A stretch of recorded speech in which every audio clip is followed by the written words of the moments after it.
శౌర్య, ఎలా ఉన్నావు? అక్కడ నీకేం ఇబ్బంది లేదుగా? మీ వాళ్ళని ఏం అనలేదుగా? నీకోసం ఎంత ట్రై చేశానో తెలుసా? అసలు ఏమైంది శౌర్య? సిద్ధార్థ్, నీకెలా ఉంది? అన్ని వాళ్ళు కొట్టారు, బాగా దెబ్బలు తగిలాయా? అవన్నీ తర్వాత. మీ అక్కకి దెబ్బ తగిలింది కదా, ఆవిడికి ఎలా ఉందని పొద్దున్నుంచి ఆలోచిస్తున్నాను. అంతేకాకుండా మన వల్ల మీ వదిన గారు ఇబ్బందులు పడ్డట్టు నాకు అనిపించింది. ఆవిడ ఎలా ఉన్నారు చెప్పు శౌర్య. సిద్ధార్థ్, నేను ఒక మాట చెప్తాను, వింటావా? చెప్పు శౌర్య. మనమిద్దరం ప్రాణానికి ప్రాణంగా ప్రేమించుకున్నాం, అందులో ఎలాంటి డౌట్ లేదు.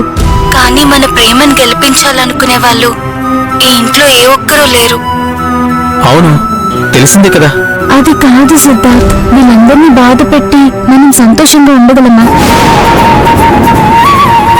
అటు మీ అమ్మకి నేను కోడలుగా చేసుకోవడం ఇష్టం లేదు, ఇటు మా వాళ్ళకి నిన్ను అల్లుడుగా చేసుకోవడం ఇష్టం లేదు.